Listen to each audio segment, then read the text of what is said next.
மூன்று முடிச்சு. அத்தியாயம் 87. அந்த கார் ஹோட்டலின் பார்க்கிங்கில் நிற்கவும் காரில் இருந்து இறங்கிக் கொண்டான் கௌதம். அவனை தொடர்ந்து இறங்கிக் கொண்டாள் அஸ்வினி. உள்ள போகலாமா என்று கௌதம் அவளை பார்த்து கேட்கவும் அவள் சரி என்று தலையசைத்தாள். அந்த ஹோட்டல் உள்ளே நுழைந்த அடுத்த நிமிடம் அவன் பார்வை அங்கு இருந்த அனைவரையும் தொட்டு மீண்டது. அதில் தன் குடும்பத்தை தேடியவன் இறுதியில் ஒரு பெரிய இருக்கையில் பெரியவர்கள் அமர்ந்து இருப்பதும் மற்றொரு பெரிய இருக்கையில் சிறியவர்கள் ஒன்றாக அமர்ந்து இருப்பதையும் பார்த்தான்.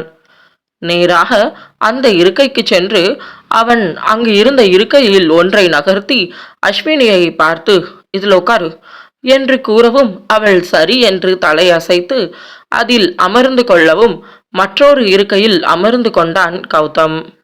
அதை பார்த்து கொண்டிருந்த யாழினிக்கு அத்தனை ஆனந்தமாக இருந்தது.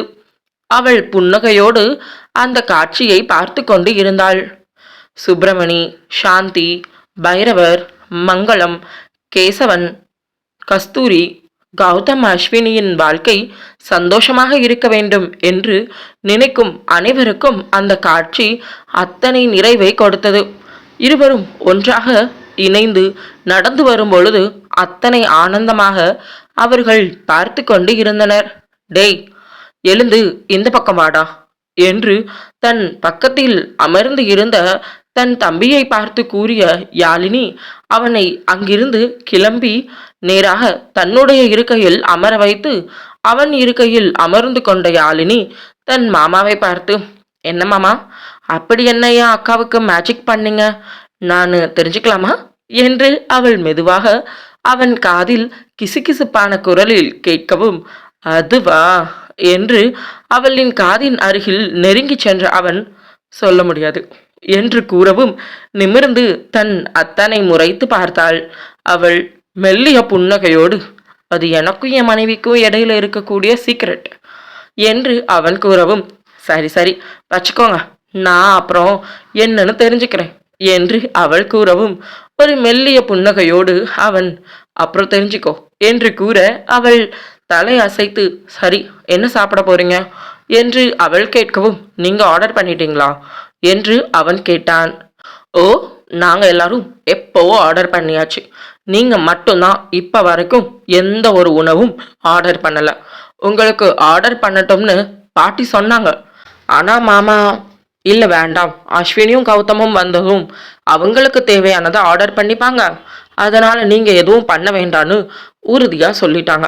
அதனால் பாட்டி சைலண்ட், பட் சித்தி ஆங்கிரி என்று மல்லிகாவை ஒரு பார்வை பார்த்தபடி கூறிய யாழினி, நீங்கள் ஃபர்ஸ்ட் என்ன சாப்பிட்றீங்கன்னு முதலையே ஆர்டர் கொடுத்துட்டா பெட்டராத்தான் என்று அவள் கூறவும் அதை கேட்டதும் மெல்லிய புன்னகையோடு மெனு கார்டை கையில் எடுத்துக்கொண்டவன் தன் பக்கத்தில் அமர்ந்து இருந்த அஸ்வினின் பக்கம் மெதுவாக சாய்ந்து, என்ன சாப்பிட்ற அஸ்வினி என்று கௌதம் கேட்கவும் மெனு கார்டை ஒரு பார்வை பார்த்த அஸ்வினி, எனக்கு எதுவும் தெரியாது, நீங்களே ஆர்டர் பண்ணுங்க என்று அவள் கூறவும் அதை கேட்டதும் அவளை அழுத்தமாக ஒரு பார்வை பார்த்த கௌதம், தெரியாதுன்னு எதுவும் கிடையாது, நீ வீட்டில் நீ தானே சமைக்கிற, அப்போ வீட்டில் எல்லாருக்கும் என்ன எல்லாம் சமையல் பண்ணி கொடுத்து இருப்பியோ அதில் உன்னோட ஃபேவரேட் என்னன்னு சொல்லு, அது சாப்பிடலாம், இல்லை நீ சமைக்காத ஒரு ஃபுட்டாக சொல்லு, அதை ஆர்டர் பண்ணலாம் என்று அவன் உறுதியாக அவள் ஆர்டர் செய்ய வேண்டும் என்பதில் அத்தனை உறுதியை காட்டி அமர்ந்து இருக்கவும் எதுவும் பேச முடியாமல்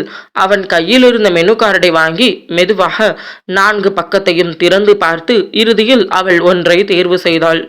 என்ன இது என்று அவன் கேட்கவும், இது பேரு சொதி குழம்பு, நான் இதை ஒரு முறை டிவியில் பார்த்துருக்கேன், ஆனால் சாப்பிட்டது இல்லை, அந்த டிவியில் அவங்க இந்த குழம்பை பற்றி பேசியிருந்தாங்க, இது எப்படி இருக்கும்னு டேஸ்ட் பண்ணி பார்க்கணும்னு தோணுச்சு என்று அவள் கூறவும், அவ்வளவுதானே, அப்போ அதை ஆர்டர் பண்ணிடலாம், சைட் டிஷ் என்ன பண்ணலாம் என்று கேட்ட அவன், அதில் சிக்கன் ஓகேவா என்று கேட்கவும் அவள் மௌனமாக இருந்தாள்.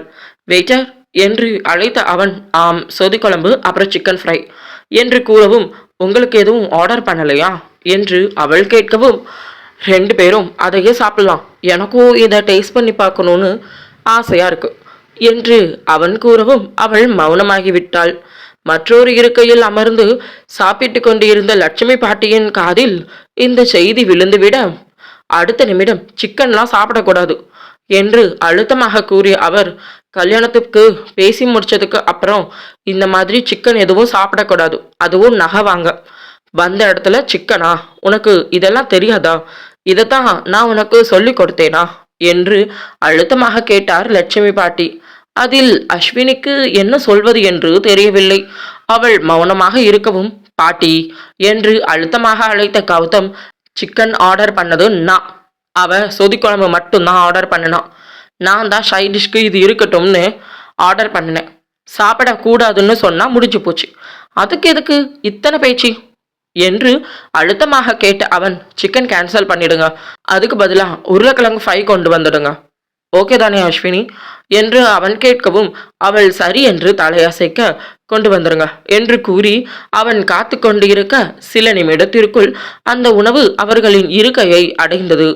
முதல் முறை அந்த குழம்பை சாப்பிட்டு பார்த்த அவள் சிந்தனையில் இருக்கவும், என்னாச்சு, நல்லா இல்லையா, வேற ஏதாவது குழம்பு ஆர்டர் பண்ணட்டுமா என்று அவன் கேட்கவும், இல்லை நல்லா தான் இருக்கு, ஆனால் டிஃப்ரெண்ட் டேஸ்டாக இருக்கு, அதான் என்னதுன்னு யோசிச்சுட்டு இருக்கேன் என்று அவள் கேட்கவும், மெல்லிய புன்னகையோடு, யூடியூப்ல போய் சர்ச் பண்ணா தெரிஞ்சிட போகுது என்று கௌதம் கூற, ஆமா இல்லை நான் மறந்துட்டேன் என்று தன் நெற்றியில் அவள் தட்டி கொள்ளவும் இதழில் மெல்லிய புன்னகை வந்தது அவனுக்கு. இப்படி கௌதமும் அஸ்வினியும் பேசியபடியே சாப்பிட்டு கொண்டிருக்கும் காட்சியை சில கண்கள் பொறாமையுடனும், சில கண்கள் கோபத்துடனும், சில கண்கள் வெறுப்புடனும், சில கண்கள் அமைதியாகவும், சில கண்கள் அன்போடும் ஆசையோடும் என்று அவர்களை பார்த்து கொண்டிருந்தது. இருவரும் அருகருகே அமர்ந்து சாப்பிட்டு கொண்டிருக்கும் காட்சியை தன் போனில் புகைப்படமாக எடுத்துக்கொண்டாள் யாழினி. சாப்பிட்டு முடித்து கையை கழுவி நேராக வெளியில் வந்த கௌதம் கையை துடைத்தபடி அவன் வெளியில் வரவும் அங்கு கைகளை கட்டி கொண்டு நின்று இருந்தாள் யாழினி. அவளை பார்த்ததும், சொல்லுங்க மச்சினிச்சி என்று அவன் பார்க்க, கங்க்ராச்சுலேஷன்ஸ் அத்தா என்று அவள் கூறினாள். எதுக்கு என்று கௌதம் கேட்கவும், இன்னைக்கு உங்களுக்கு வச்ச இந்த பரீட்சையில நீங்க பாஸ் பண்ணிட்டீங்க, அதுவும் 100 அவுட் ஆஃப் 100 மார்க் எடுத்து தப்பிச்சு போயிட்டீங்க அத்தான் என்று அவள் கூறவும், அதை கேட்டதுமே, பரீட்சையா, இன்னைக்கா, எனக்கு என்ன பரீட்சை வச்சிருந்த என்று குழப்பத்தோடு கேட்டான் கௌதம். இன்னைக்கு காலையில எங்க அக்காவுக்கு நீங்க புடவை செலக்ட் பண்ணி கொடுக்கறதுல இருந்து இப்போ நீங்க என் அக்காவுக்கு சாப்பாடு ஆர்டர் பண்ணி கொடுக்கற வரைக்கும் எல்லாமே உங்களுக்கு நான் வச்சிருந்த பரீட்சைகள். தப்பிச்சிட்டீங்க அத்தான்.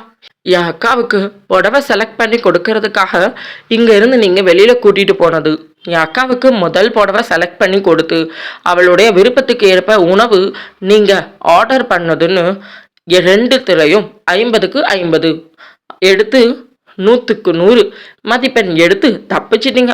இன்னும் சில பரீட்சைகள் இருக்கு, அதனுடைய முடிவுகள் கூடிய விரைவில் வெளிவரும் என்று புன்னகையோடு கூறிய யாழினி, பரீட்சை முடிவுக்காக காத்துட்டு இருங்க அத்தான் என்று கண்ணடித்து கூறிவிட்டு அவள் தன் தலைமுடியை சரி செய்தபடி நேராக வெளியில் வந்து அங்கு நின்று கொண்டிருந்த காரில் ஏறி அமர்ந்து கொண்டாள். என்னடா நீயும் உன்னுடைய மச்சினிச்சும் சைலண்டா பேசிட்டு வரீங்க, ஆமா அஸ்வினி சிஸ்டர் கிட்ட பேசிட்டியா என்று அவன் தோளில் கையை வைத்து கேட்டுக்கொண்டு இருந்தான் ருத்விக். ஆம் நான் பேசிட்டேன், அவ கூட நட்பா பழக்கிறதுக்கு அவகிட்ட பர்மிஷன் வாங்கிட்டேன் என்று கௌதம் கூறவும், தெரியுது என்று புன்னகையோடு கூறிய ருத்விக், ஆமா உன்னுடைய மச்சினிச்சு எதுவும் உன்கிட்ட பேசிட்டு போன மாதிரி இருந்துச்சு, என்ன விஷயம் என்று ருத்விக் கேட்கவும், அதுவா என்று நடந்த அனைத்தையும் கூறினான் கௌதம். அடக்கடவுளே மச்சான், இன்னும் உனக்கு எத்தனை கண்ணுக்கே தெரியாத பரீட்சைகள் இருக்குன்னு தெரியலையே, பார்த்து மச்சான், கால் வைக்கிற இடம் எல்லாம் உனக்கு கண்ணி வெடிதான் போல என்று புன்னகையோடு கூறிய அவன் தோளில் தட்டி கொடுத்து, அஸ்வினி வேற உனக்காக வெயிட் பண்ணிட்டு இருக்காங்க, நீ வெயிட் பண்ற ஒவ்வொரு நொடியும் கண்ணி வெடியோட ஒவ்வொரு நிமிஷமும் குறைஞ்சிட்டே இருக்க போகுது என்று நினைக்கிறேன் மச்சான் என்று கூறிய ரித்விக் அந்த இடத்தை விட்டு நகர்ந்தான். அவன் கூறிய வார்த்தையை கேட்டதும் அடுத்த நிமிடம் வேகமாக வெளியில் வந்த கௌதம் அங்கு காரின் அருகில் நின்று கொண்டிருந்த அஸ்வினியை பார்த்து, சாரி என்று கூறி வண்டியின் கதவை திறந்து விடவும் அவள் உள்ளே ஏறி அமர்ந்து கொண்டாள். எதுக்கு சாரி என்று அவள் கேட்கவும், இல்ல நீ ரொம்ப நேரம் வெளியே நின்றுட்டு இருந்த இல்ல, அதுக்கு தான் என்று கௌதம் கூறவும், இல்ல அதெல்லாம் ஒன்றும் இல்லை என்று அவள் உடனே கூறவும், சாரி என்று மீண்டும் கூறிவிட்டு அவன் வண்டியில் அமர்ந்து வண்டியை இயக்கினான். கார் அமைதியாக சாலையில் ஊர்ந்து சென்று கொண்டிருந்தது. அவள் வெளியில் வேடிக்கை பார்த்தபடி இருக்கவும் அவன் அவள் பக்கமாக அவ்வப்போது பார்வையை பார்த்தபடி இருந்தான். அவன் பார்வை தன் மீது படிவதை பார்த்த அவள், என்னாச்சு, ஏதாவது என்கிட்ட சொல்லணுமா என்று அவள் கேட்கவும், ஒன்னும் இல்லை என்று அவன் வேகமாக தலையசைக்கவும், ஒன்னும் இல்லையா என்று அவள் கேட்கவும், இல்ல என்று அவன் வேகமாக தலையசைக்க, சரி என்று அமைதியாக தலையசைத்து அவள் வெளியில் வேடிக்கை பார்த்தபடி இருந்தாள். முன்னால் சென்று கொண்டிருந்த காரை தொடர்ந்து சென்ற இவர்களது கார் அந்த நகைக்கடை முன்பு நின்று இருந்தது. காரில் இருந்து இறங்கிக் கொண்ட இருவரும் நேராக நகைக்கடை உள்ளே நுழைந்து இருந்தனர். அங்கு அவர்கள் முதலில் மாங்கல்யம் இருப்பதற்காக மாங்கல்யம் செக்ஷன் நோக்கி சென்றனர். அதை பார்த்த கௌதம், இங்கு செலக்ட் பண்றதுக்கு என்ன இருக்கு, எல்லாமே ஒரே மாடல் தானே, நீங்களே செலக்ட் பண்ணிடுங்க, மற்ற செலக்ஷனை நான் போய் பார்க்கிறேன் என்று கூறிய கௌதம் அஸ்வினியின் கையை பிடிக்கவும், என்ன என்று பார்த்தாள் அவள். எல்லாத்துக்கும் உன்கிட்ட பர்மிஷன் கேட்கணுமா என்று அவன் கேட்கவும், இல்லை என்று அவள் தலையசைக்க, அப்போ என் கூட வா என்று அவள் கரம் பிடித்து நேராக மோதிரம் செக்ஷனுக்கு அழைத்து சென்றான். அத்தியாயம் 88. நேராக அவளை மோதிரம் இருக்கும் செக்ஷனுக்கு அழைத்து சென்ற கௌதம் அவளை அங்கு இருந்த இருக்கையில் அமர வைத்து, நாங்க மோதிரம் பார்க்கணும் என்று அங்கு இருந்த பெண்ணிடம் கூறவும், என்ன மாதிரி பார்க்கணும்னு நினைக்கிறீங்க சார் என்று அவர்களிடம் கேட்கவும், கப்புள் ரிங் என்று கௌதம் கூற அஸ்வினியின் பார்வை அவன் பக்கம் சென்றது. உனக்கு அந்த மாதிரி போடணும்னு விருப்பம் இல்லையா என்று அவன் கேட்க, அதை கேட்டதும், இல்ல அப்படியெல்லாம் ஒன்றும் இல்லை என்று வேகமாக மறுத்தாள் அஸ்வினி.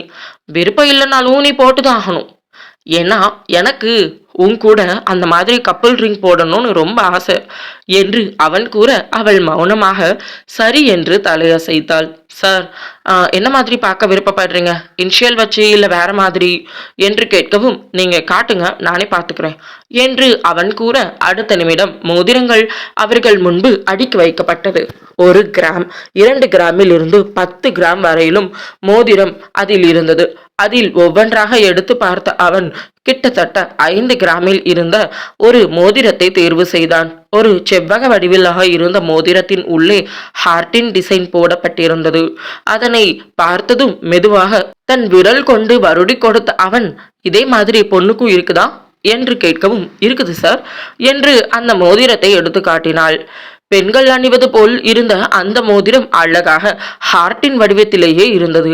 அதை பார்த்த அவன், அழகா இருக்கா என்று அவன் அவளை பார்த்து, உனக்கு இது பிடிச்சிருக்கா என்று கௌதம் கேட்கவும், ரொம்ப நல்லா இருக்கு என்று அஸ்வினி கூறவும், உனக்கு பிடிக்கலன்னா சொல்லு, வேற மோதிரம் நம்ம பார்க்கலாம் என்று கௌதம் கேட்க, இல்ல உண்மையாவே எனக்கு ரொம்ப பிடிச்சிருக்கு என்று அவள் மனதார கூறவும், பிடிச்சிருக்கு இல்ல என்று அவன் மீண்டும் கேட்கவும், ரொம்ப பிடிச்சிருக்கு என்று அவள் கூறியதும் அத்தனை ஆனந்தமாக இருந்தது அவனுக்கு. இந்த மோதிரத்தை பில் பண்ணிடுங்க என்று கௌதம் கூறவும், ஓகே சார் என்று தலையசைக்க மோதிரம் அங்கிருந்து கொண்டு செல்லப்பட்டது. அந்த நேரம் அண்ணா என்ற குரலில் அவன் திரும்பி பார்க்க அவனுக்கு பின்னால் நின்று இருந்தாள் திவ்யா. அவளை பார்த்ததும், சொல்லு திவ்யா என்று அவன் கேட்கவும், அது நீங்க மோதிரம் செலக்ட் பண்ணிட்டீங்க அப்படின்னா அம்மா உங்களை கூப்பிட்டாங்க என்று அவள் கூறவும், அதான் அவங்களே பார்க்க சொன்னேனே என்று கௌதம் கேட்கவும் அவள் அமைதியாக நின்றாள். சரிவா போகலாம் அஸ்வினி என்று அவளை அழைத்து கொண்டு நேராக இருவரும் கீழ்த்தளத்திற்கு வந்தனர். அங்கு அமர்ந்து இருந்த பெற்றவர்களை பார்த்ததும், எதுக்குமா என்ன கூப்பிட்டீங்க, அதான் உங்களே பார்க்க சொல்லிட்டேனே என்று அவன் கேட்கவும், டேய், தாலி வேணும்னா ஒரே டிசைன் எடுக்க முடியும், தாலி செயினும் அதே மாதிரி எடுக்க முடியுமா, கழுத்துல போட்டுக்க கூடிய செயின்டா, முகப்பு வச்சு அவளுக்கு பிடிச்ச மாதிரி எடுக்கணும், அதனாலதான் அவளை கூட்டிட்டு வர சொன்னேன். வா அஸ்வினி, நீ வந்து உட்காரு, இதுல உனக்கு எந்த டிசைன் பிடிச்சிருக்குன்னு சொல்லு, நீ எந்த மாதிரி போடணும்னு விருப்பப்படுறியோ சொல்லு, அதே மாதிரி எடுத்து விடலாம் என்று சாந்தி கூறவும், அதை கேட்டதுமே அவள் சரி என்று தலையசைத்து ஒவ்வொன்றாக பார்த்தபடி வந்தாள். வண்ண கற்கள் பதித்து குட்டி குட்டியாக வைக்கப்பட்டு இருந்த அழகழகாக இருந்த அந்த செயினை தேர்வு செய்த அவள் மெதுவாக நிமிர்ந்து கௌதமை பார்த்தாள். அவள் தன்னை பார்ப்பாள் என்று எதிர்பார்க்காமல் அவன் பார்த்து கொண்டிருந்தவனுக்கு அவள் தன்னை பார்த்ததும் அத்தனை சந்தோஷத்தை கொடுத்தது. அவள் தன்னை பார்த்து, இது நல்லா இருக்கா என்று அவள் கேட்கவும், அதை கேட்டதுமே ரொம்ப நல்லா இருக்கு, உனக்கு பிடிச்சிருக்கா என்று அவன் கேட்கவும், ரொம்ப பிடிச்சிருக்கும் என்று அவள் கூறவும், அப்போ இதை எடுத்து விடலாம் என்று கூறிய அவன், அம்மா இதை பில் பண்ணிடுங்க என்று கூறவும், சரிடா என்று கூறி அதனை வாங்கி கொண்டார். அஸ்வினி வாமா, உனக்கு மற்ற நகைகள் பார்க்கலாம் என்று அங்கு வந்த மங்களம் அழைக்கவும், அதை கேட்டதும் சரிம்மா என்று தலையசைத்து அவள் அம்மா தங்கையுடன் சேர்ந்து அவள் சில நகைகளை தேர்வு செய்ய அனைத்தையும் தேர்வு செய்யும் பொழுது கௌதமின் பக்கம் அவள் பார்வை சென்றது. அவள் தன்னை பார்க்கும் ஒவ்வொரு நொடியும் அவனுக்குள் சந்தோஷம் ஊற்றெடுத்தது. ஏனோ இந்த நிமிடத்திற்காகத்தானே இந்த 7 வருடங்களும் காத்து கொண்டு இருந்தான் அவன். இந்த நிமிடம் அது அவனுக்கு நிறைவேறிவிட்டதை நினைத்த பொழுது அத்தனை சந்தோஷத்தை கொடுத்தது. நண்பனின் முகத்தில் இருந்த சந்தோஷத்தை பார்த்த ரித்விக், என்ன மச்சான் ஹாப்பியா என்று கேட்கவும், ரொம்ப ஹாப்பி மச்சான் என்று புன்னகையோடு அவன் கூற, நீ ஹாப்பினா நானும் ஹாப்பி மச்சான் என்று கூறியவனின் பார்வை அங்கு புன்னகையோடு தன் அக்காவுடன் பேசிக்கொண்டிருந்த யாழினியின் மீது பதிந்தது. யாழினி கண்டிப்பா இங்க வரவில்லை என்றால் இந்த அளவுக்கு இன்றைய நாள் சந்தோஷமாக இருந்து இருக்குமா என்று சிந்தித்தபடி நின்று இருந்தான் ரித்விக். ரித்விக்கின் பார்வை சென்ற திசையில் தன் பார்வையை செலுத்திய கௌதம் அவன் யாழினியை பார்த்து கொண்டிருப்பதை கவனித்துவிட்டு, மச்சான் என்று அழுத்தமாக அவன் அழைக்கவும் ரித்விக்கின் பார்வை கௌதம் மீது பதிந்தது. என்னடா என்று ரித்விக் கேட்கவும், அத நான் தான்டா கேட்கணும், நீ எதுக்காக என்னுடைய மச்சினிச்சியை பார்த்துட்டு இருக்க, என்னடா ஏதாவது என்று அவன் நிறுத்தவும், டேய் தப்பு தப்பா பேசாத, அஸ்வினி உனக்கு மனைவி, எனக்கு தங்கச்சி, அப்படி இருக்கும்போது அஸ்வினியுடைய தங்கச்சி எனக்கு யாருடா, அவ எனக்கும் தங்கச்சி தானே என்று ரித்விக் கேட்கவும், அதை கேட்டதும் ஒரு மெல்லிய புன்னகையோடு, சாரிடா ஒருவேளை உனக்கு என் மச்சினிச்சு மேல ஒரு சின்ன லவ் இல்ல ஒரு சின்ன க்ரஷ் இந்த மாதிரி ஏதாவது வந்திருக்குமோன்னு நினைச்சேன் என்று நிறுத்தவும், சரி அப்படியெல்லாம் ஒன்றும் இல்லை என்று அவன் கூற, அப்புறம் எதுக்காக மச்சான் நீ அவளை பார்த்துட்டு இருந்த என்று கௌதம் கேட்கவும், அதுவா பெருசா ஒன்றும் இல்லடா, ஒருவேளை உன்னோட மச்சினிச்சி மட்டும் இங்க வரலனா உன் முகத்துல இப்படி ஒரு சந்தோஷத்தை பார்த்திருக்க முடியுமான்னு தெரியல, அதான் அதை பத்தி யோசிச்சுட்டு இருந்தேன் என்று கூறவும், அதை கேட்டதுமே கௌதம் இதழிலும் ஒரு மெல்லிய புன்னகை வந்தது. நீ சொல்றது என்னவோ உண்மைதான், யாழினி இங்க வராம இருந்திருந்தா எனக்கு இந்த நாள் சந்தோஷமா இருந்திருக்குமா என்று கேட்டால் அது தெரியாத விஷயம்தான். அதுக்கு காரணம் என்ன அப்படின்னா, ஃபேமிலியில இருக்க ஆட்கள் தான். அவங்க அவளுக்கு கொடுத்த ப்ரெஷர்னால அவ இப்ப வரைக்கும் வெளியில வராம தான் இருக்கா. ஆனா அவளை அப்பப்போ வெளியே கொண்டு வர்றது என்னவோ யாழினி மட்டும்தான். அவளுக்கு எல்லாத்தையும் எடுத்து சொல்லி ரொம்ப போல்டான ஒரு பொண்ணா இருக்கக்கூடிய யாழினி அஸ்வினியோட ஒரு பில்லர் மாதிரி இருக்கிறா என்று எனக்கு தோணுது. அது மட்டும் இல்லாம எனக்கும் அவளுக்கும் ஒரு இடையில் ஒரு நல்ல பாலமாகவும் இருக்கிறா. அஸ்வினிய பார்த்துருக்கேன், அவகிட்ட சில விஷயங்கள் இல்லை, சில வார்த்தைகள் மட்டுமே பேசியிருக்கேன், அதுல எல்லாம் ஒரு நடுக்கம் இருந்துச்சு. சின்ன வயசுல இருந்தே அஸ்வினி இப்படித்தானே, இல்ல ஃபேமிலியில இருக்க எல்லாரும் அவளை இப்படி மாத்திட்டாங்களான்னு எனக்கே ரொம்ப சந்தேகமா இருந்துச்சு. ஏன்னா அஸ்வினி கிட்ட நான் அதிகமா நெருக்கமா பழகுனது கிடையாது. அதுதான் எனக்குள்ள அதிக சந்தேகத்தை கொடுத்துச்சு. ஆனா அப்படியெல்லாம் ஒன்றும் கிடையாது, அஸ்வினி சின்ன வயசுல இருந்து இந்த மாதிரி தான் அப்படின்னு எனக்கு எடுத்து சொன்னது யாழினி தான். ஒருவேளை யாழினி என்கிட்ட வந்து பேசாம இருந்திருந்தா அஸ்வினியோட கேரக்டர் என்னால ப்ரெடிக்ட் பண்ணியிருக்க முடியாது. அஸ்வினி கிட்ட எப்படி பேசுவது, எங்க எப்படி நடந்து கொள்வது என்று அவளை புரிஞ்சுக்கிறதுக்கு இன்னும் சில காலங்கள் நான் எடுத்து இருந்திருப்பேன். அதுவும் இல்லாம அஸ்வினி என்னை விட்டு ஒதுங்கி போகிறதுக்கான காரணம் தெரியாம முழிச்சிட்டு இருந்து எனக்கு அந்த காரணமே நான் தான் என்று எனக்கே புரிய வச்சது யாழினி தான். ஒருவேளை யாழினி வரலன்னா உண்மையாவே இந்த நாள் எனக்கு சந்தோஷமா அமைஞ்சிருக்குமா என்று கேட்டா அது சத்தியமா தெரியாத ஒன்றுதான். ஆனா காட் கிரேஸ் எனக்கு யாழினியையும் சேர்த்து அனுப்பி வச்சு என் பிரச்சனை எல்லாத்துக்கும் ஒரு முடிவு கட்டி இன்னைக்கு நான் ஆசைப்பட்ட ஒரு வாழ்க்கைய எனக்கு கடவுள் கொடுத்திருக்கிறார் என்று நினைக்கும் போது ரொம்ப சந்தோஷமா இருக்கு மச்சான் என்று அவன் கூறி முடிக்க ரித்விக் புன்னகையோடு அவன் தோளில் தட்டி கொடுத்தான். இதனை பின்னால் நின்று கேட்டுக்கொண்டு இருந்த அர்ஜுனனின் பார்வை யாழினியின் மீது படிந்தது.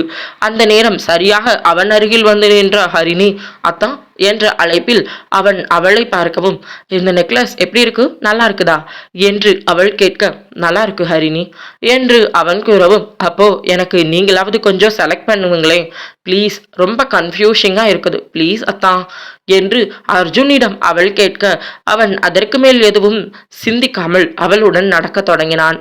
மங்களம் ஒவ்வொரு நகைகளாக எடுத்து வைத்து, இது உனக்கு பிடிச்சிருக்கா பாருடா என்று கேட்கவும், அதனை ஒரு முறை பார்த்து தங்கையின் பக்கம் தன் பார்வையை செலுத்த, அக்கா இது உனக்கு அந்த அளவுக்கு நல்லாவே இல்லை அம்மா, நீங்க வேற ஏதாவது செலக்ட் பண்ணுங்க என்று தன் அம்மாவிடம் கூறினாள். உன்னை அடிக்க போறேன் பாரு, இது உன் அக்காவுக்காக, என்னமோ நீ வாங்கி போட போற மாதிரி இது நல்லா இல்லை அது நல்லா இல்லை ஒரே குறை சொல்லிட்டே இருக்கிறா.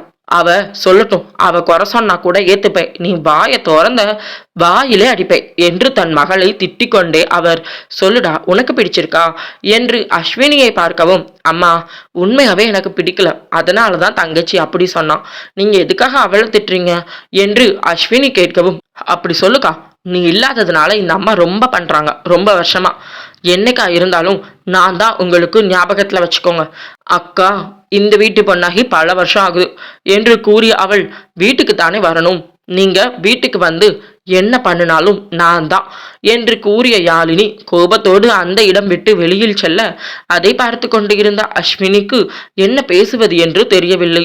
அவள் அப்படியே சில நொடிகள் அமர்ந்து விட்டாள். அவளின் பார்வை சுற்றிலும் தேடி அங்கு ரித்விக்குடன் பேசிக்கொண்டு இருந்த கௌதம் மீது பதிந்தது. என்ன நினைத்தாலோ, அம்மா ஒரு நிமிஷம் என்று கூறி எழுந்து நேராக கௌதமின் அருகில் வந்தாள்.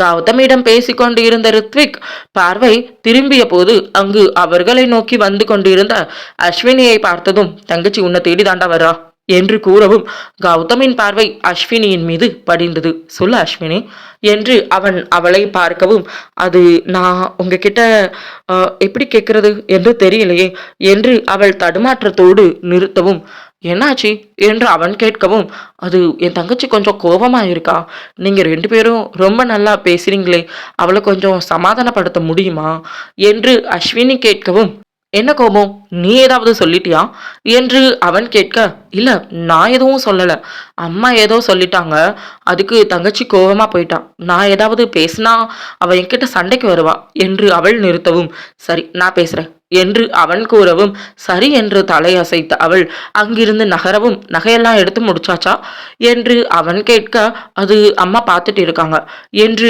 அவள் கூற, சரி சீக்கிரம் என்று கூறி அவன் யாழினியை தேடி சென்றான். ஹரிணிக்காக நகைகளை தேர்வு செய்து கொண்டு இருந்த அர்ஜுன் உள்ளம் என்னவோ சில நிமிடத்திற்கு முன்பு சிரித்தபடி இருந்த யாழினியின் முகம் வந்து சேர, அந்த முகத்தை நினைவில் வைத்து அங்கு இருந்த ஒரு நகையை தேர்வு செய்தான்.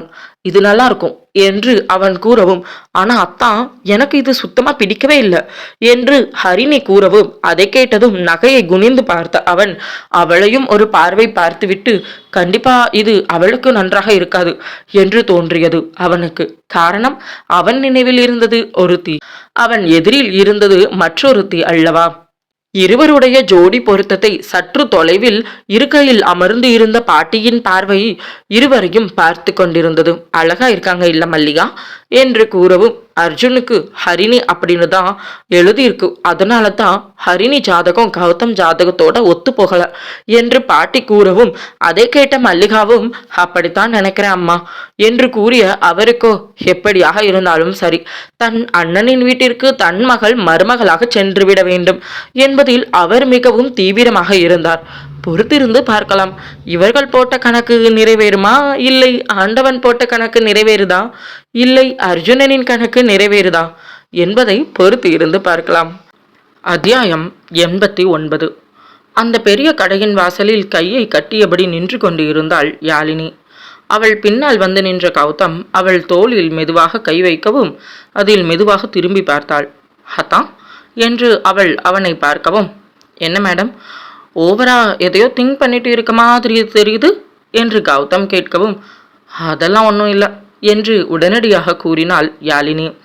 அப்போ கோபமா இருக்கியா என்று கௌதம் கேட்கவும், கோபமா, எனக்கா, எதுக்கு என்று அவள் புரியாமல் கேட்கவும், உங்க அக்கா தான் என்கிட்ட சொல்லி அனுப்பினா, யாழினி கோபமா இருக்கா, எனக்காக அவளை சமாதானப்படுத்த முடியுமான்னு என்று அவன் மெல்லிய புன்னகையோடு அவளை பார்க்கவும், அவ்வளோ முன்னேறிடுச்சா அத்தா, என் அக்கா உங்ககிட்ட அவளுக்காக பேச சொல்ற அளவுக்கு என்று அவள் கேட்கவும், அதை கேட்டதும் ஒரு மெல்லிய புன்னகையோடு, அதெல்லாம் நீ இல்லாம சாத்தியமே இல்லை என்று கூறினான் அவன். ஒரு மெல்லிய புன்னகையோடு அவனை பார்த்தவள், அப்படியெல்லாம் ஒன்றும் கிடையாது, என் அக்காவை பற்றி உங்களுக்கு எதுவுமே தெரியல. அவளுக்கும் உங்களை பார்த்ததும் ஒரு சின்ன பயம். கண்டிப்பாக நான் வரலனாலும் நீங்கள் கல்யாணத்துக்கு அப்புறம் அக்கா கிட்ட நல்லபடியாக பேசி அவ கூட நல்லபடியான ஒரு வாழ்க்கையை வாழ்ந்துருப்பீங்க. அதில் எந்தவித மாற்றமும் கிடையாது என்று யாழினி கூறவும், என் மேலே அவ்வளவு நம்பிக்கையா? நீ வச்சிருக்க கூடிய எல்லா பரீட்சையும் நான் பாஸ் பண்ணிட்டேனா என்று அவன் கேட்கவும், மெல்லிய புன்னகையோடு அவன் பக்கம் திரும்பியவள், கண்டிப்பா, அப்படி இல்லைன்னா நீங்க இப்போ என் அக்கா பக்கத்துல நிற்க முடியுமா என்று அவள் கேட்கவும், ஆஹா, கண்ணுக்கே தெரியாத நிறைய பரீட்சை இருந்திருக்கும் போலையே என்று அவன் கேட்கவும், வாய் விட்டு சிரித்த அவள், அப்படியே தான் வச்சுக்கோங்க, நிறைய பரீட்சை, உங்க கண்ணுக்கே தெரியாத அளவுக்கு அத்தனை பரீட்சையும் நான் நோட்ஸ் பண்ணி ஒவ்வொன்றுத்துக்கும் மார்க் போட்டு ஃபைனலி 100 அவுட் ஆஃப் 100 வாங்கி தப்பிச்சிட்டிங்க என்று யாழினி கூறவும், அதை கேட்டதும் மெல்லிய புன்னகையோடு அவளை பார்த்தவன், சரி, உனக்கு என்ன ஜுவல்லரி வேணும் என்று அவன் கேட்க, எதுக்கு என்று அவள் கேட்க, எதுக்கா? எல்லாருக்கும் எதுக்காக நகை வாங்குவாங்க? யூஸ் பண்ணுறதுக்காகத்தான். உன் அக்காவுடைய கல்யாணத்துக்கு நான் உனக்கு கொடுக்கக்கூடிய பரிசு என்று அவன் கூறவும், அத்தா, பரிசு நாங்கள் உங்களுக்கு கொடுக்கணும், நீங்கள் எங்களுக்கு கொடுக்கக்கூடாது என்று அவள் சிரிப்போடு கூறவும், யார் யாருக்கு கொடுத்தா என்ன, பரிசு பரிசு தான். அதுவும் இல்லாமல் இந்த பரிசை நான் உனக்காக கொடுக்கணும்னு நினைக்கிறேன். ஏன்னா நீ இல்லாமல் இந்த நாள் இன்னைக்கு சந்தோஷமாக இருந்திருக்கும் என்று தெரியல. நீ சொன்ன மாதிரி கண்டிப்பாக ஃப்யூச்சரில் கல்யாணத்துக்கு அப்புறம் என்ன உன் அக்காவுக்கு புரிய வச்சு அவ கூட ஒரு வாழ்க்கையை சந்தோஷமாக வாழ்ந்து இருப்பேன். அதில் எந்தவித மாற்றமும் இல்லை. ஆனால் உனக்கு தெரியுமான்னு எனக்கு தெரியாது. நான் அமெரிக்காவில் இருந்து வந்ததும் உங்கள் அக்கா கிட்ட பேசி பழகி ஒரு நல்ல அண்டர்ஸ்டாண்டிங் வந்ததுக்கு அப்புறம் ஒரு திருமணத்தை பண்ணணும் அப்படின்னு ஆசைப்பட்டேன். ஆனால் என்ன அறியாமல் திருமணத்தை முதலையே பண்ணணும்னு முடிவு பண்ணிட்டேன். அண்டர்ஸ்டாண்டிங் திருமணத்துக்கு அப்புறம் வந்துட்டா சரின்னு தோணுச்சு. ஏன்னா அந்த அளவுக்கு என்னுடைய மனசு டோட்டலாக வந்ததுக்கப்புறம் மாறி போயிடுச்சு என்று அவன் மிகவும் வருத்தமான குரலில் கூறினான். அத்தான், இப்போ எல்லாமே மாறிப்போச்சு. இப்போ இந்த நிமிஷம் நீங்கள் சந்தோஷமாக இருக்கீங்க தானே? அப்புறம் எதுக்காக இவ்வளவு யோசனை என்று அவள் கேட்கவும், ஆனால் இந்த சந்தோஷத்துக்கு நீதானே காரணம். அப்போ உனக்கான ஒரு ஸ்பெஷலான பரிசு வாங்கி கொடுக்கறதுல தப்பு இல்லை இல்லையா என்று அவன் கேட்கவும், சரி சரி வாங்கிக்கிறேன், நீங்கள் நகையை வாங்கிக்கோன்னு சொல்லும்போது நான் வேண்டான்னு சொல்லுவேனா, தாராளமாக வாங்கிக்கிறேன் என்று யாழினி கூறவும், அவன் அவளை பார்த்து புன்னகைத்தான். அப்புறம் என்ன, என் கூட வா என்று அவள் கரம் பிடித்து அழைத்து கொண்டு அந்த கடை உள்ளே நுழைந்தான் அவன். என்ன பார்க்கிற என்று அவன் கேட்கவும், அதை கேட்டதும் அந்த கடை முழுவதும் ஒரு பார்வை பார்த்த அவள் அங்கு இருந்த செயின் செக்ஷனை பார்த்ததும், அதுவும் அங்கே ஒரு சின்ன செயின் வாங்கி கொடுத்தா போதும், ஒரு 4 கிராமில் என்று அவள் கூறவும், 4 என்ன 10 கிராமில் கூட உனக்காக வாங்கி தரேன் என்று புன்னகையோடு அவள் கரம் பிடித்து அழைத்து கொண்டு அங்கு சென்றான் அவன். செயின் காட்டுங்க என்று கேட்கவும், ஓகே சார் என்று அவர்கள் முன்பு வைக்கப்பட்டது. அந்த செயின் டிசைன் அனைத்தையும் பார்த்து அவள், அதான், எனக்கு இதில் எதுவும் அந்த மாதிரி பிடிச்ச மாதிரி தெரியல என்று அவள் கூறவும், சரி அப்போ என்ன மாதிரி பார்க்குறான்? அதான், நான் எப்பவும் என் கழுத்தில் போட்டுட்டு யூஸ் பண்ணுற மாதிரி, காலேஜ் டைமுக்கு யூஸ் பண்ணுற மாதிரி சிம்பிளாக நீட்டாக க்யூட்டாக இருக்கணும் என்று அவள் கூறவும், அந்த மாதிரியே காட்டுங்க என்று அவன் கூற, அதை கேட்டதும் அங்கு வேலை செய்யும் பெண்ணும் சரி என்று அவனுக்காக அந்த நகைகளை எடுத்து காட்டினாள். கழுத்தில் மெலிதாக எப்பொழுதும் போட்டு இருப்பது போல் 6 கிராமில் சிறியதாக இருந்த அந்த மெல்லிய செயினை தேர்வு செய்த அவள், இது அழகா இருக்காத்தான் என்று கூறியவள், அக்கா என்று சத்தம் கொடுக்கவும், தன் அம்மாவுடன் நகை பார்த்து கொண்டு இருந்த அஸ்வினி யாழினியின் குரலில் மெதுவாக நிமிர்ந்து பார்த்தாள். அவள் மட்டுமல்ல, மற்றவர்களும் அவர்களின் பக்கம் பார்வையை செலுத்தினர். இங்க வா என்று யாழினி அழைக்கவும் அஸ்வினி எழுந்து அவள் அருகில் சென்றாள். இந்த செயின் எப்படி இருக்கு என்று அவள் கழுத்தில் வைத்து காட்டவும், ரொம்ப அழகா இருக்குடி என்று அஸ்வினி கூறவும், அதை கேட்டதும் புன்னகையோடு, அத்தான் எனக்காக வாங்கி கொடுத்திருக்காரு என்று புன்னகையோடு அவள் கூறவும், அஸ்வினி பார்வை கௌதம் மீது பதிந்தது. அஸ்வினியை பார்த்து மெல்லிய புன்னகையோடு, அழகா இருக்குதா என்று கௌதம் கேட்கவும், அழகா இருக்கு என்று அஸ்வினி கௌதமை பார்த்து புன்னகையோடு கூறவும், அப்போ பில் பண்ண சொல்லிடலாமா என்று அவன் கேட்க, அவள் சந்தோஷமாக சரி என்று தலையசைத்தாள். அடுத்த நிமிடம் நகை பில் செக்ஷனுக்கு சென்றது. அதை பார்த்து கொண்டு இருந்த லட்சுமி பாட்டி கௌதமின் அருகில் வந்தார். பாட்டியின் பக்கம் திரும்பி அவன், சொல்லுங்க பாட்டி என்று கேட்கவும், ஆமா என்னப்பா எடுத்த என்று அவர் கேட்கவும், யாழினிக்கு ஒரு சின்ன செயின் என்று அவன் கூற, அதை கேட்டதுமே எதுக்கு என்று அவர் கேட்கவும், என்ன பாட்டி கேள்வி? நான் யாழினிக்காக எடுத்து கொடுக்குறேன். ஏன் என்னாச்சு என்று அவன் கேட்கவும், என்ன கேள்வி இது? நீ இவளுக்கு எப்படி எடுத்து கொடுக்க முடியும்? நம்ம வீட்டில் உன் தங்கச்சி இருக்கா, அப்புறம் ஹரிணி இருக்கா, அவளுக்கு எல்லாம் எதுவும் எடுத்து கொடுக்கல, இவளுக்கு மட்டும் நீ எப்படி எடுத்து கொடுக்க முடியும் என்று அவர் கேட்கவும், பாட்டி என்ன கேள்வி இது? யார் யாருக்கு எடுத்து கொடுக்கணும்னு நான் தான் முடிவு பண்ணணும். நான் யாருக்கு எடுத்து கொடுக்கணுன்றத என்னுடைய முடிவு. எனக்கு யாழினிக்கு எடுத்து கொடுக்கணும்னு தோணுச்சு, நான் எடுத்து கொடுக்குறேன், இதில் என்ன இருக்கு என்று அவன் கேட்கவும், நீ இவளுக்கு எடுத்து கொடுக்கணும்னு உனக்கு என்ன தலையெழுத்து இருக்குன்னு கேட்குறேன் என்று அவர் கேட்கவும், கோபம் வந்தது கௌதமிற்கு. பற்களை நர நரவென்று கடித்தபடியே தன் பாட்டியை அழுத்தமாக பார்த்த அவன், அதே நேரத்தில் அதனை பார்த்து கொண்டு இருந்த யாழினி, அதான் ப்ளீஸ் ஸ்டாப், எனக்கு எதுவும் வேண்டாம் என்று அவள் கூற, விஷயம் அதற்குள் ஆண்களுக்கு தெரிய வந்திருந்தது.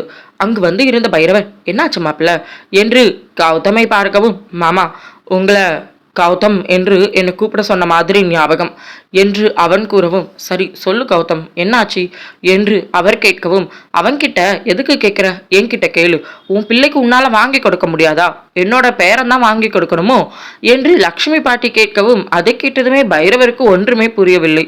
என்ன அத்தை சொல்றீங்க, எனக்கு புரியல என்று பைரவர் கேட்கவும், ஏன் எல்லாம் நீதானே சொல்லி கொடுத்து கூட்டிட்டு வந்திருக்க, என் பேரனை எப்படியெல்லாம் மயக்குவது அப்படின்னு என்று அவர் கேட்க, அதை கேட்டதுமே நிறுத்தவும், ஏன் எல்லாமே நீதானே சொல்லி கூட்டிட்டு வந்திருக்க, என்னோட பேரனை எப்படியெல்லாம் மயக்கிறது அப்படின்னு என்று பாட்டி நிறுத்தவும், பாட்டி என்று அழுத்தமாக அழைத்த அவன் கோபத்தோடு, நீங்க யாழினி பத்தி பேசல, என்ன பத்தி தப்பா பேசிட்டு இருக்கீங்க, என்னோட கேரக்டரை பத்தி தப்பா பேசிட்டு இருக்கீங்க என்று அழுத்தமாக கூறிய அவன் வேகமாக அங்கு இருந்து, எல்லா நகையையும் எடுத்து முடிச்சிட்டீங்கன்னா வீட்டுக்கு கிளம்பலாம் என்று கூறிய அவன் முன்னால் சென்றான்.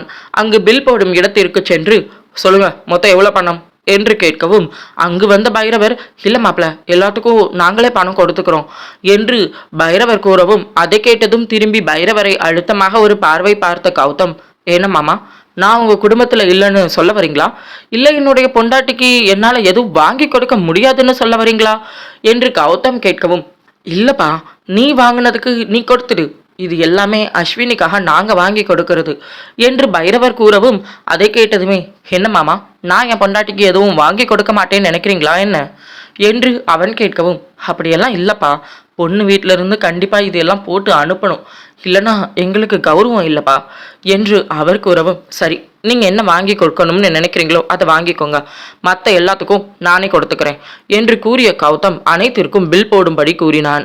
யாழினியின் செயினை எடுத்து காட்டிய பொழுது, இல்ல இந்த செயினை எங்களோட போட்டுடுங்க என்று பைரவர் முன்னால் வந்து கூறவும், அதை கேட்டதுமே திரும்பி அவரை அழுத்தமாக ஒரு பார்வை பார்த்தவன், மாமா யாழினி எனக்கு தங்கச்சி மாதிரி, நான் அவளை அப்படித்தான் பார்க்குறேன், நான் உங்களோட மருமக இல்லையா, உங்களுடைய தங்கச்சி பையன் தானே, நான் வாங்கி கொடுக்க கூடாதா, இல்லை உங்க பொண்ணுடைய கணவனா நான் வாங்கி கொடுக்க கூடாதா மாமா என்று அவன் கேட்கவும், இல்லப்பா அப்படி இல்லை அது என்று அவர் நிறுத்தவும், இங்க பாருங்க மாமா, இங்க இருக்க யாரு என்ன வேணும்னாலும் சொல்லிட்டு போகட்டும், அது நீங்க காது கொடுத்து கேட்காதீங்க, இந்த கௌதம் உங்களுக்கு நிரந்தரமா வேணுமா இல்லையான்னு மட்டும் யோசிச்சு பண்ணுங்க, ஒருவேளை இந்த செயின் நீங்க ஏத்துக்கல அப்படின்னா என்னையும் நீங்க உங்க குடும்பத்துல ஒருத்தரா பார்க்கலன்னு தான் அர்த்தம் என்று அவன் கூறவும், இல்ல அப்படி இல்ல மாப்பிள்ள என்று அவர் கௌதமை பார்க்கவும், அவர் முன்பு கையை உயர்த்தி தடுத்து நிறுத்தியவன், உங்ககிட்ட நான் இதை எதிர்பார்க்கல மாமா என்று கூறவும்,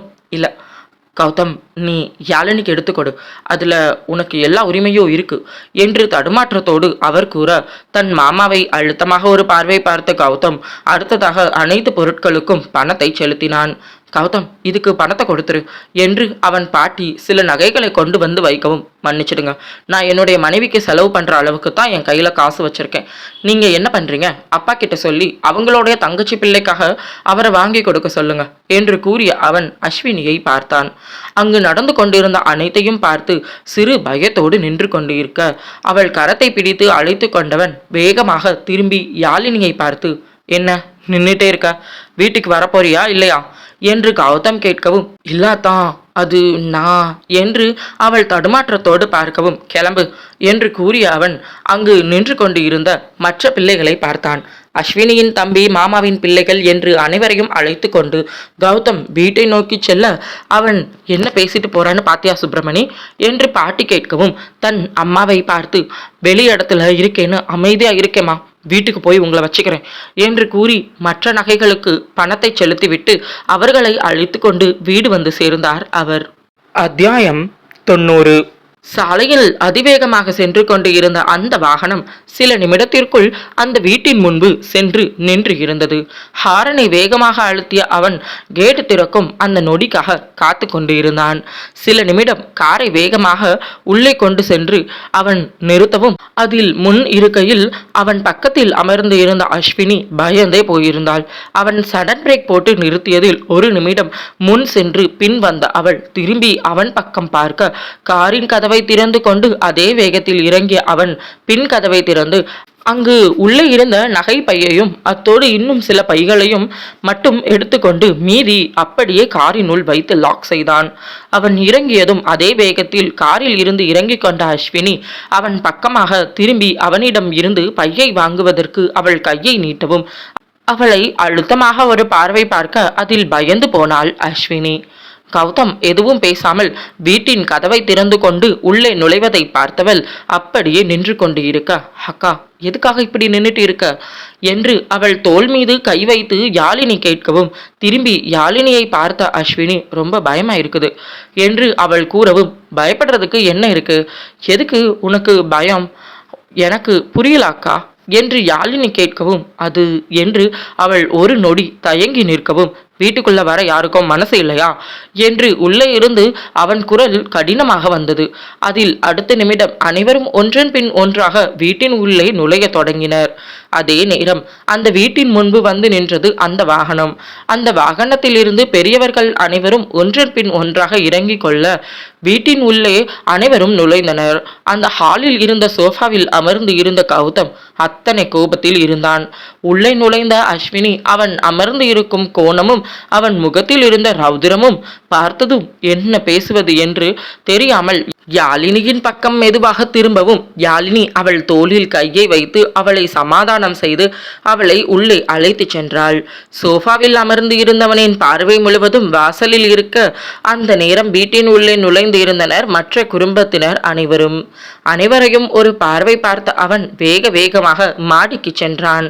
சில நிமிடத்திற்குள் வரும் பொழுது ஒரு பெரிய பையை கொண்டு வந்து அதனை அந்த வீட்டின் ஹாலில் வைத்தான். கௌதம் என்று சுப்பிரமணி அழைக்கவும், தன் அப்பாவை ஒரு அழுத்த பார்வை பார்த்த அவன், நான் யாருப்பா என்று கௌதம் கேட்கவும், கௌதம் என்று அவர் அழைக்கவும், சொல்லுங்கப்பா நான் யாரு என்று அவன் மீண்டும் கேட்கவும், என்னப்பா கேள்வி, நீ என்னோட பையன் என்று அவர் கூறவும், உங்க பையன்னா நான் உண்மையாவே உங்களுக்கு தான் பிறந்தேனா என்று அவன் கேட்கவும், கௌதம் என்று சாந்தி கோபமாக அழைக்கவும், இப்போ இந்த இடத்துல வச்சு இந்த சத்தம், அது ஏன் அந்த கடையில வரவே இல்லை என்று அவன் அழுத்தமாக தன் அம்மாவை பார்த்து கேட்கவும், அதில் சாந்தி தலையை குனிந்து கொள்ளவும், சொல்லுங்கம்மா, இப்ப வந்த இந்த சத்தம் கொஞ்ச நேரத்துக்கு முன்னாடி வரவே இல்லை, ஏமா ஏன் அந்த சத்தம் வரவே இல்லை, பாட்டி என்ன அசிங்கமா பேசும்போது ஏன் அங்க வந்து என் பையன் அந்த மாதிரி கிடையாது, நீங்க எதுக்காகத்தான் அப்படி பேசுறீங்கன்னு நீங்க எதுக்காக வந்து கேட்கவே இல்லை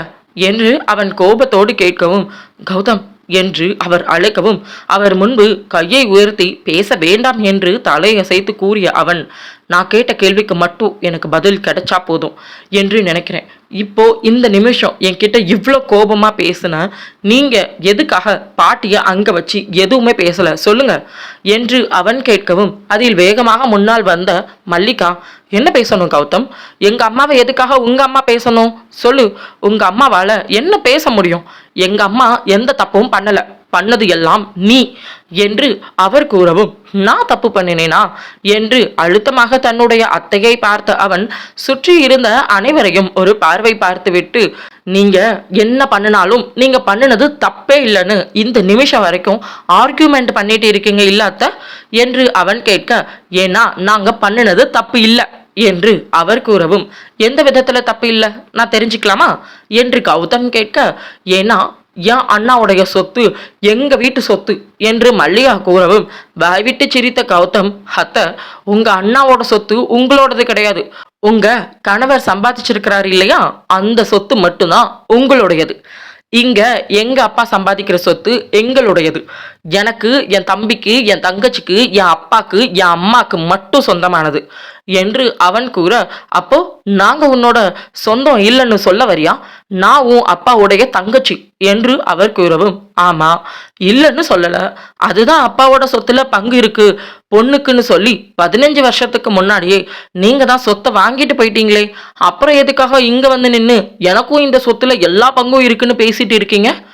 இந்த வீட்டுக்கு பதிலா உங்களுக்கு கிட்டத்தட்ட 10 ஏக்கர்ல மிகப்பெரிய லேண்ட் ஒன்று உங்களோட பெயருக்கு எழுதப்பட்டிருக்குன்னு எனக்கு எல்லாமே தெரியும் என்று கௌதம் அழுத்தமாக கூறவும், அப்போ என் அண்ணா வீட்டுல எனக்கு உரிமை இல்லைன்னு சொல்ல வரியா என்று அவர் கேட்கவும், வாய்விட்டு சிரித்த அவன், உங்க அண்ணா வீட்டுல உங்களுக்கு எல்லா உரிமையும் இருக்குன்னா அப்போ அவங்களுடைய அத்தை வீட்டுல அவங்களுக்கும் எல்லா உரிமையும் இருக்கு என்று அவன் அழுத்தமாக கூறவும், கௌதம் என்று பைரவர் அழைக்கவும், மாமா நான் உங்ககிட்ட பேசல, நான் என் அத்தை கிட்ட பேசிட்டு இருக்கேன், அதாவது என் அப்பாவோட கூட பிறந்த தங்கச்சி கிட்ட பேசிட்டு இருக்கேன்.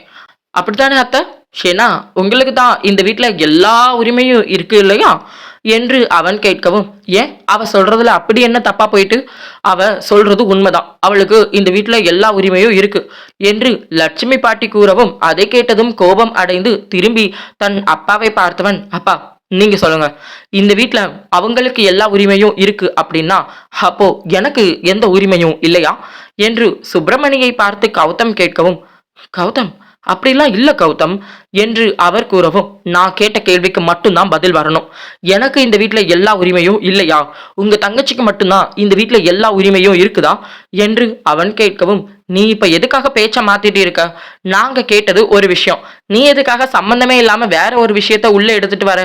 என் அண்ணனோட காசுல நீ எதுக்காக அவளுக்கு நகை வாங்கி கொடுக்கணும் என்று மல்லிகா கேட்கவும், உங்க அண்ணா காசுல வாங்கி கொடுக்கறதுக்கு தான் உங்க கிட்ட எல்லாம் நான் பர்மிஷன் வாங்கணும், என்னோட சொந்த காசுல வாங்கி கொடுக்கறதுக்கு நான் யார்கிட்டையும் பர்மிஷன் கேட்க வேண்டிய அவசியம் கிடையாது. அப்படி ஒருவேளை என் சொந்த காசுல நான் வாங்குறதுக்கு எல்லார்கிட்டையும் பர்மிஷன் கேட்கணும் அப்படின்னா அப்படிப்பட்ட உறவே தேவையில்லை என்று அவன் அழுத்தமாக கூறவும், கௌதம் என்று சுப்பிரமணி அழைக்கவும், ப்ளீஸ்பா இன்னும் 3 நாள்ல எனக்கு கல்யாணம், அந்த 3 நாளுக்காக மட்டும்தான் நான் அமைதியா இருக்கேன் என்று கௌதம் கூறவும், அப்படி இல்லைன்னா என்ன பண்ணுவ என்று மல்லிகா கேட்கவும், நீங்க என்ன செய்யணும்னு நினைக்கிறீங்க அத்தை சொல்லுங்க, நீங்க என்ன செய்யணும்னு நினைக்கிறீங்க அத்தை சொல்லுங்க, நான் என்ன செய்யணும் நீங்க நினைக்கிறீங்க, நீங்க என்ன நினைக்கிறீங்கன்னு சொல்லிட்டீங்கன்னா நான் அதையே செஞ்சுட்டு போயிடுறேன், நான் இந்த வீட்டை விட்டு வெளியே போகணும்னு சொல்லுங்க, இப்பவே இந்த நிமிஷமே நான் இந்த வீட்டை விட்டு வெளியே போகத்தான் தயாரா இருக்கேன் சொல்லுங்க என்று கௌதம் கேட்கவும், கௌதம் என்று பாட்டி அழைத்தார். பாட்டியின் பக்கம் திரும்பி அவன், சத்தியமா சொல்றேன் பாட்டி, இந்த 7 வருஷத்துக்கு முன்னாடி இந்த உலகத்திலேயே உனக்கு அதிகமா பிடிச்சது யாருன்னு கேட்டிருந்தா நான் கொஞ்சம் கூட யோசிக்காம என் அம்மா அப்பாவை கை காட்டாம உங்களை தான் முதல்ல காட்டியிருப்பேன். ஏன் தெரியுமா, எனக்கு உங்களை அவ்வளவு பிடிக்கும். ஆனா இப்போ இந்த நிமிஷம் சொல்றேன் பாட்டி, இந்த உலகத்திலேயே நான் அதிகமா யாரை வெறுக்கிறேன்னு அப்படின்னு என்கிட்ட யாராவது கேட்டாங்கன்னா நான் கொஞ்சம் கூட யோசிக்காம சொல்வேன், அது நீங்க தானு என்று அவன் கூறவும், கௌதம் என்று பாட்டி வருத்தமான குரலில் அழைக்கவும், சத்தியமா சொல்றேன் அது நீங்க தான், என் வாழ்க்கைய, என் சந்தோஷமா, என் நிம்மதியை மொத்தமா கெடுத்துட்டீங்க.